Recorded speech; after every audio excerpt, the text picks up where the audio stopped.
Hi, everyone. My name is Erica Lee, and I graduated from George Mason in 2017.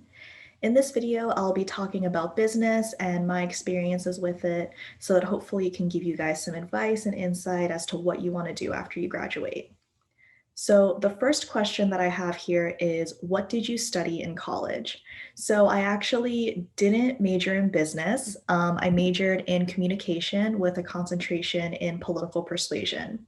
So, I know that's a little bit off topic from what we're talking about today, but I am currently in the business world, working for a very corporate company. And so, hopefully, my experiences in my professional world can give you guys some insight into what you want to do moving forward. So, the next question is, were you able to apply anything you learned in the courses you took at Mason for your major? Yes and no. So, for me, because I was a communication major, I think the things that I learned in my classes are a little bit more abstract than some other classes. And so, a lot of the things that I'm able to apply to my day to day work life are things that I think a lot of people know but take for granted, or things that you might not actively think about all the time. So, for example, one thing I learned in college from my communications classes was about nonverbal communication. And I think, again, this is something we all know, but don't actively think about how nonverbal communication is more impactful than verbal communication. And I also learned a lot about rhetorical communication, political communication, creative communication. There's so many different kinds. And what I do now is obviously very corporate, very structured. All the writing that I do is very bulleted, very short, very straight to the point.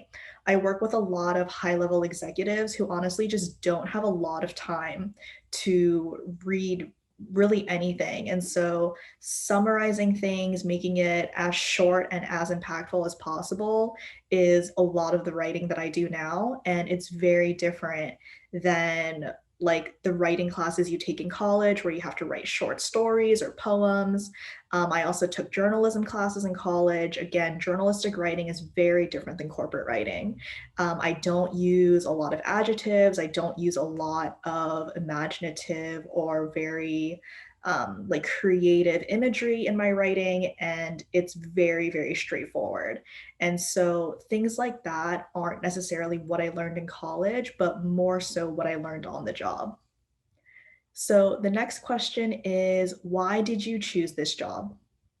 So I think to answer this question, I need to give you guys a little bit of background into who I am and kind of the jobs that I had that led me here. So when I was in college, I was involved in a bunch of different organizations, a bunch of different clubs. I was very, very active on campus and off campus. So I was actually the community service chairperson for KSA, and then moved on to be the vice president and then the president my senior year. I was also the secretary for the Taekwondo club on campus. And then outside of school, I was the national chairwoman for the Asian American and Pacific Islander Caucus for the College Democrats of America. And I was also the national political director for the College Democrats of America. Besides that, I was also the national youth coordinator for Korean Americans for Organizing. And in college, one of the reasons why I chose to go to Mason was because of its proximity to DC. And I was very, very heavily involved in like everything related to politics. I went to a lot of different political events. I was involved in a lot of different organizations, like my involvement with the College Democrats of America. And so that's kind of where my interest started. And for those of you that don't know, right now, I'm currently the executive assistant to the CEO at Fiscal Note. And Fiscal Note is a company that is at the intersection between policy and technology. So I was involved in a lot of different things in college. And honestly, my career that led me here, I feel like is not the normal path, but I think it's something that a lot of you might be able to relate to. So for me, home is North Carolina. And I always had it in my head that after I graduated, I was going to go back home to North Carolina. And a lot of people that are in KSA or any of the other Asian orgs on campus can probably relate to this because my parents own a small business. So my parents own a taekwondo school, and I always had it in my head that I was going to go back to North Carolina. I was going to work at my parents' taekwondo school. I was eventually going to take over the business, and I was going to be able to let my parents retire, and they would be able to keep the business in the family. And I thought, honestly, that's what would be best for my parents, and I thought that's what I wanted. I thought that I wanted to make my parents happy by taking over the family business. I thought that it was something that I was supposed to do as a responsible daughter, as someone who is a child of immigrants, as somebody who has parents who, like, built their entire life off of this small business to provide for their family. And after I graduated, that's exactly what I did. I went back to North Carolina and I worked at my parents' taekwondo school. And while I was there, I was honestly miserable. I hated it. And I was there for 2 years. So the entire time I was working for my parents' taekwondo school, I thought that I would be able to bring in more profits. I thought that I would be able to raise sales. I thought I could bring in more students. I thought I could modernize things. I thought I could really make it into a profitable business. And I did some of that, but it just wasn't what my interests were. Throughout college, like I said, I was very heavily involved in politics, and there's just not a whole lot of that anywhere besides DC. And I just always had this longing feeling that I wanted to do something else, but I didn't want to disappoint my parents. And so after working at the taekwondo school for 2 years, I eventually made the decision to move on to a different job. And I, talked to my parents and I explained everything, and they understood. And I told them, like, I was obviously still going to be there for them. I would still help out with events anytime they needed anything. They can always call on me, and that's kind of where we left things with that.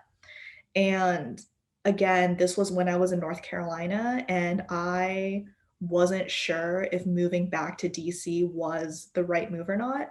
And so I started looking for jobs in North Carolina, and I eventually landed a sales job in North Carolina, which I did for a little while. And I mean, it was fine. It was sales, it was commission based, like the money was good. But again, it just wasn't what I really wanted. And so I really thought about what I was looking for in a career, where the opportunities were, and everything just pointed back to the Northern Virginia, DC area.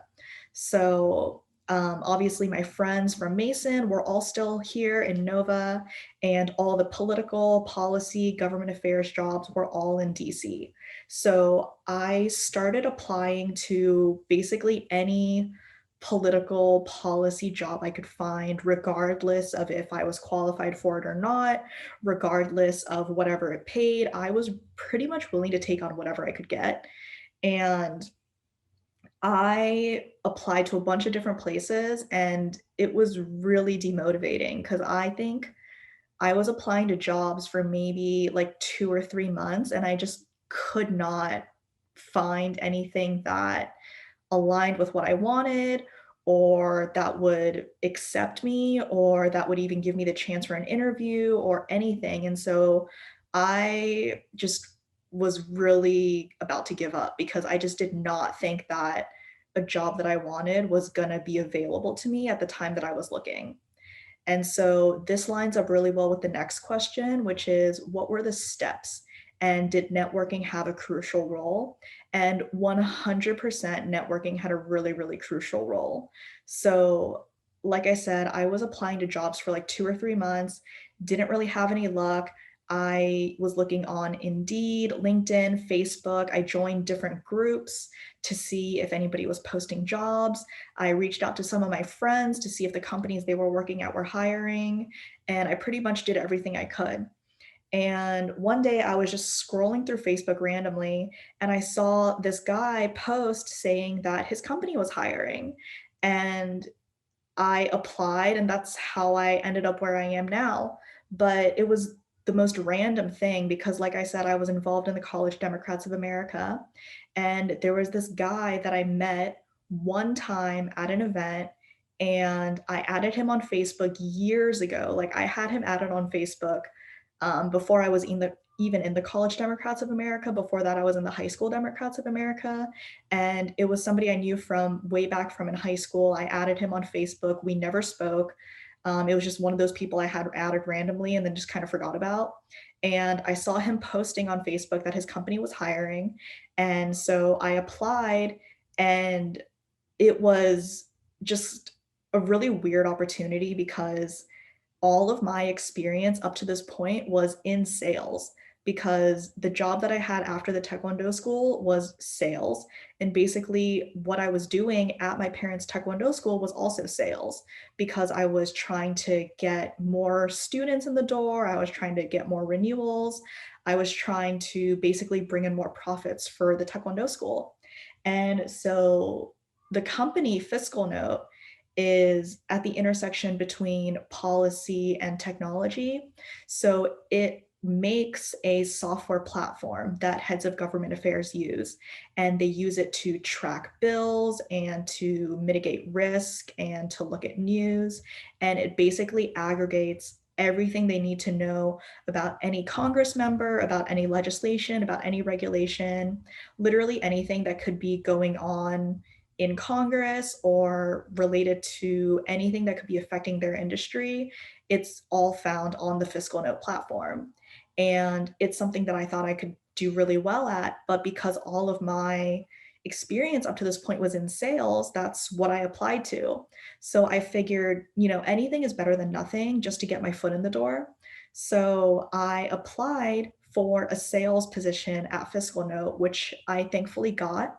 And once I started in sales, I did really well. I exceeded my goals and I made a name for myself.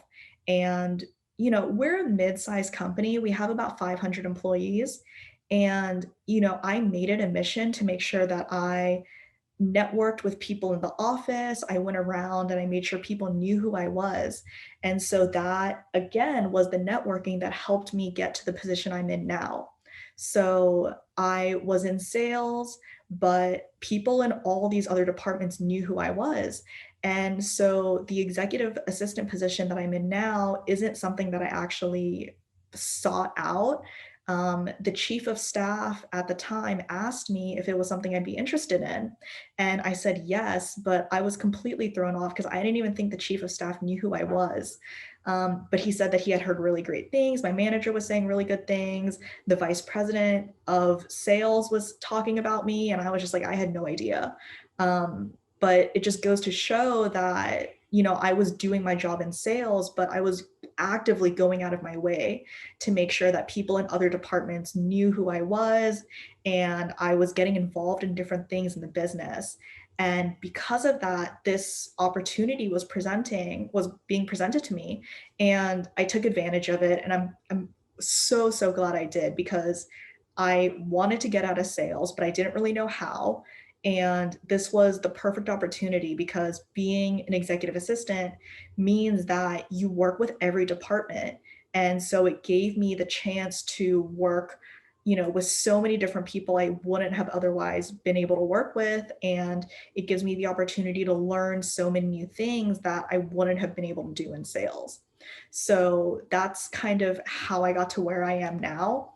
And that is definitely the thing that I tell people all the time, is that networking and connections get you a lot of places that you just don't normally think about.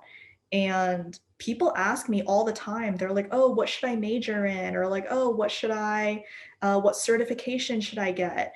But for business specifically, if you want to do an administrative role or if you want to be in a management role, I don't really think your major matters as much as the connections that you make.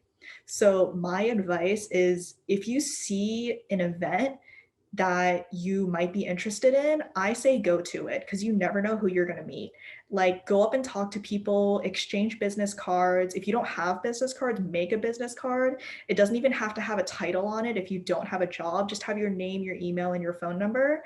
And it's an easy way to exchange information with somebody because they're going to hand you a business card and they're going to expect you to hand one back.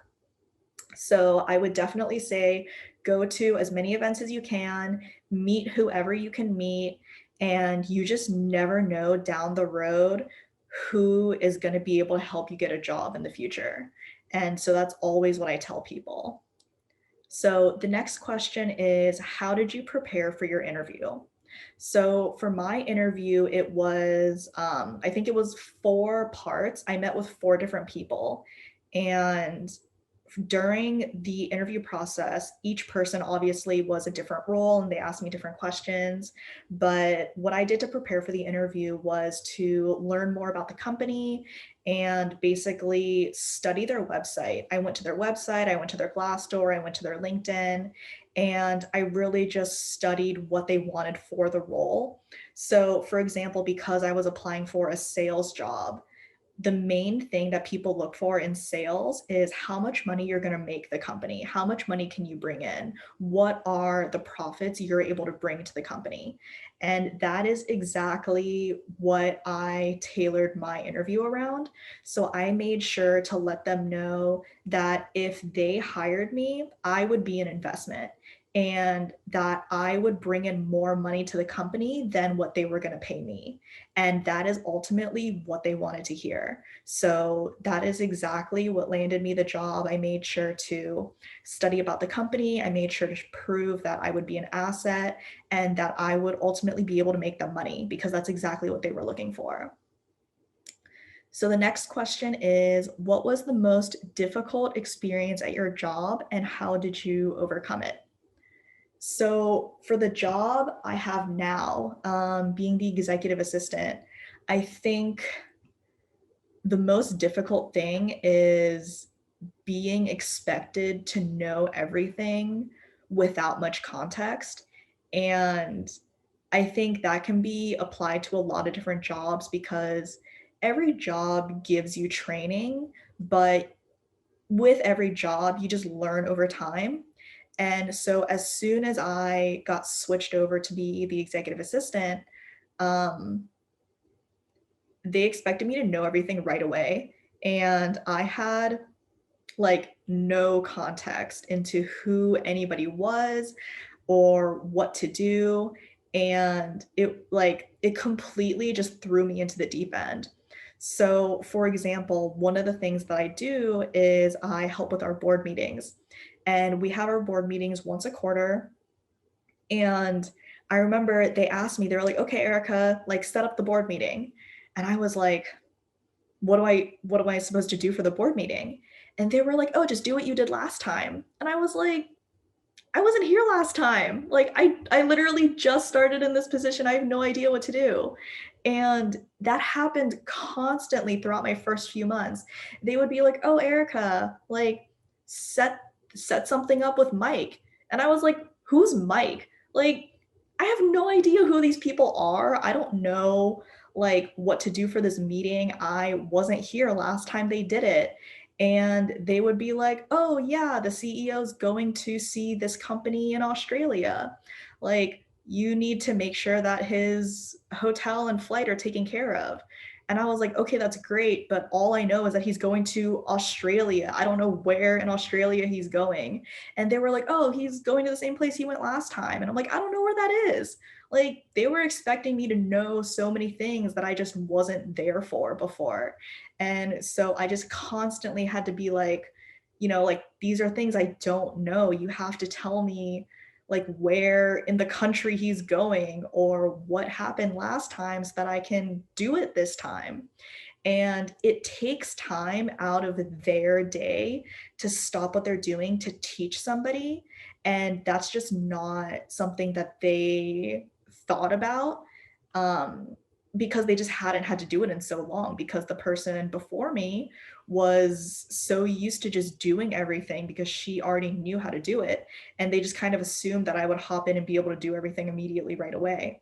So that is definitely the most difficult thing that I think I had to deal with. And I don't think that is specific to my job. I think that can be applied to any job really. Whenever you start working for a new company, they might start talking about something that you have no context on, no background information on, and they'll just expect you to jump in and know what you're doing. And that can be really difficult, but just don't be afraid to stop and be like, "Hey, I I don't know like what company this is. I don't know who this person is. Like I need more information." And if they are not willing to stop and help you, then just take the initiative upon yourself and take whatever information you have to find out more about like a company you might be presenting to, or about an executive you might be having to host. Just anything you can that you can find out on your own, go ahead and do it, because that definitely shows that you are a self-starter and that you can take initiative, because that will free up time in other people's days, so they don't have to stop and train you for everything. So the next question is, what do you like the most about your job? Okay, so for my job, definitely the thing that I really, really like the most is that obviously my title is that I'm an executive assistant, but I do a lot more than the average executive assistant does. And that is by far my favorite thing about my job, is that most of the time when you think about assistants, you think like, oh, they set meetings or they manage calendars or they like book hotels or like run and get coffee or things like that. And those are things that I do. It is part of my job, but that's a very, very small portion of my job. The thing that I really like the most about my job and my company is that the CEO is really young and he's really innovative.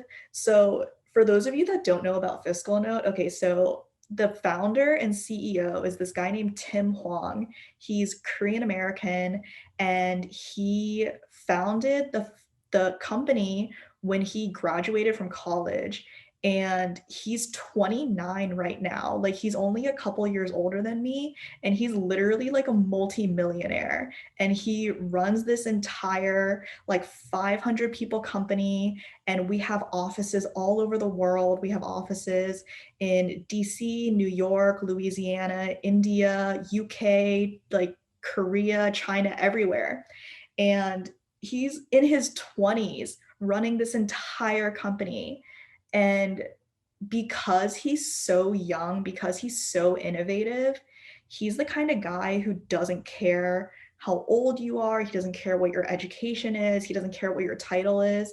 If you have good ideas, he will give you a seat at the table. So, yeah, I'm his assistant, but he is completely open to having me voice my opinions. So I'm in all of our senior leadership team meetings, I'm in all of our board meetings. I have a seat at the table right next to him and all of our other executives, and I have a voice at the table, and I have decision-making power along with the CEO and our like head of finance and our head of HR and our head of marketing, and like all of our executives and all of the C-suite are in these meetings that I'm in. And that is by far my favorite thing about working here, is that because the CEO is so young, because he wants to fight this stigma of like, oh, you have to be in business for 50 years to know what you're doing. Like, he doesn't believe that at all. He doesn't think that you need to have a PhD to like do well at your job. He doesn't care about any of that. And so as long as you prove yourself and show that you're able to add value, he is more than welcome to having you in these meetings. And he wants to hear your ideas, and he's completely open to having like just random salespeople come up to him and be like, hey, I want to have a meeting. I have a really good idea. And he's like, okay, that's awesome. Let's go ahead and sit down and talk about it. So I do a lot more than the average assistant does, being in all these meetings, having a seat at the table, being involved in so many things that most assistants aren't involved in because my CEO is totally open to having me involved in whatever I want to be involved with. And so that, along with, like, just to be very frank, I mean, I do get paid a lot more than the average assistant does. And I think that goes along with the responsibilities that come with it because I do a lot more than the average assistant does. So I make a lot more money than my friends who are in marketing and accounting and that have other corporate jobs. I make a lot more than they do because of the company that I'm at, because the CEO fosters this environment of really raising people up and giving them a platform. And he really believes that if you like bring value to the company, then he will pay you more because you're worth more. And so that is definitely my favorite thing about the job that I have now. And so I think it's really important for whenever you want to work for a company that the culture is something that you agree with because that can make or break what you're looking for in a job. And a lot of people don't think about how the culture will affect your day-to-day work, but it really does, right? I mean, you have to think about if your manager is going to micromanage you, you have to think about if, they are okay with you taking an extended vacation. There you have to think about if they're going to be okay with you, showing up late to work or different things like that. You have to think about how the managers or the executives are really leading the company and what values they're instilling in their managers and all of their employees, because that really, really goes a long way. So the next question is, how long after graduation did it take you to get to this career? So that goes back to what I talked about earlier with kind of my journey here. So after I graduated, I worked for my parents for 2 years. And then after that, I worked for a sales job for another year. So it took me 3 years to get to where I am now. And um, I think that, everybody has their own path and you don't have to necessarily be on a timeline. I it's very common not to land your dream job straight after you graduate. And I think that's something that should definitely be normalized because even a lot of you, right, that are applying for jobs, I'm sure you see entry level positions that don't look like entry level positions because they have a lot of requirements and they say you need 3 years experience for an entry level job, or they say you need a master's degree for an entry level job. And so think about maybe using something else as a stepping stone to get to the job you ultimately want. Because a lot of times these companies don't like hiring people right out of college because they take more training. It takes more time, energy, and money from the company to train people who are fresh out of college. And a lot of companies just aren't willing to take risks like that. So I would say, like if you can and if you're willing to, and if you're having a difficult time landing your dream job, maybe try applying to something less than ideal just to be at for a little while as a stepping stone. So that way you can say that you have experience. So that way you can put something on your resume that's outside of a college organization. So that way eventually you are able to get to where you want to be. So the next question is, how many rejections did you have before you landed your first job? So, I mean, I guess for me, because my first job was working at my parents' Taekwondo school, I didn't apply anywhere else because I knew I was going to get that. So, with that, I mean, I didn't have any rejections for the first job. But after that, when I applied for the sales job, um, I mean, I don't know how many rejections I had, but I know I definitely applied for about a month, I think, to a few different places. And after a month, I got that sales job that I applied to.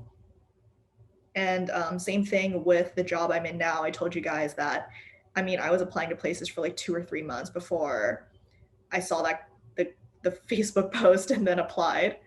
Um, but yeah, I mean, it's different for everybody. And I know it can be really grueling and just exhausting to apply to so many different jobs. But I mean, I think that as long as you stick with it, it pays off and you just never know. Like, I think LinkedIn is a really good resource if you just add a bunch of people on it. And if somebody you're connected to is working at a company that you're interested in, then you can just message them on LinkedIn and ask about it. I've had a bunch of people reach out to me on LinkedIn who I haven't spoken to in years. And they were like, hey, I saw that Fiscal Notes hiring. Can you like put in a good word for me? And I'm always like, yeah, sure, of course. I'll see what I can do. And I mean, I think it's just a really great opportunity to take advantage of a different form of social media that you might not use right now that often. Okay, so the next question is, what is your typical day like? Do you have any time for yourself? Yes. I mean, I do definitely have time for myself, but I think I have time for myself because I actively plan to have time for myself.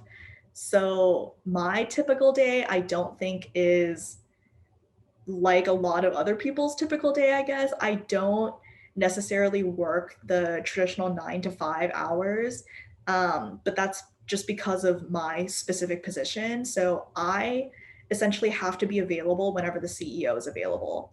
And he is a night owl. So he, again, because he's young, he's in his 20s, right? So he will just like message me at all hours, and I have my notifications turned on for everything because like I never know. He, especially, right, because he's Korean American, so he's emailed me or text me, he'll call me, he'll Kakao talk me, he'll Facebook message me, like whatever app he's on at the moment is what he'll use to reach out to me. And I just have my notifications turned on for everything in case he ever asks a question or reaches out about anything. And most recently, he actually spent the last like 6 months in Korea. And I had to basically be working US time and Korea time because I had to speak to all of our executives who were still in our DC office and then also accommodate the CEO that was in Korea. So that was all over the place. But I mean, it comes with the territory of the job because you have to be available whenever the CEO is. So my typical day changes depending on what the CEO is doing. He travels a lot. I mean, even during COVID, right? Like I said, he was in Korea for the past 6 months. Before that, he traveled all the time. And so, depending on what time zone he's in, I would have to accommodate for wherever he was. So, he would go to California a lot. He would go to the UK a lot. He would go to Belgium a lot. He would go to China. He would go to Singapore, Korea, Australia. He'd be all over the place. So my day to day changes all the time, but I personally like that because I don't like being in a rut and doing the same thing day in and day out. To me, that's really boring. And so I personally like that every day it's different for me. So the next question is, do you miss college? And my answer is absolutely not. I hated college. I hate college. I hate school. I'm so glad to be done with it. I hate tests. I hate studying. I hate homework, just everything about school. I'm so glad I'm done. I don't want to get my master's. That's not something I'm interested in. I think it's really stupid when certain jobs, especially in the business corporate world, ask you to have a master's in order to be promoted because I don't think having a master's necessarily makes you better at like a certain job. I think having the experience and having the knowledge and the skill set makes you better, but those are things you usually learn on the job. Those aren't things that you normally learn in school. So no, I don't miss college. I'm never going back. I hated it. But that's just me. The next question is, do you see where you are at as a long-term position, or did you expect to be at this point in this position? Um, so I don't expect to be in this position for very long. When I first applied, I've been in this position a little over a year right now. When I first applied, or not applied, but talked about being in this position with the chief of staff who reached out to me and asked if I was interested, he very much explained that this is a temporary kind of stepping stone position. So the executive assistant position at my company is designed to teach people how to like move on into another role. It's a transitional role. So that's something that they told me from the very beginning, which is something that I was interested in. I'm not interested in being a career EA. I know a lot of people like that, and that's totally fine. I know it's a stereotype, right? A lot of people have had the same assistant for like 20 years. And I think that's awesome. And I think that it works really well because when you have a relationship with the executive you're assisting, you know their pattern, you know their behavior, you know exactly what to do that fits their lifestyle and the way that they work. And I think it works out really well. But for my company, that's just not the way that this position was designed. And so they told me from the very beginning that I'm in this role for like a couple years. And then from then we can talk about next steps. And I think it's a really good opportunity for me because in this position, like I said, I work with every department. I work with all of our executives, all of our senior leadership team members.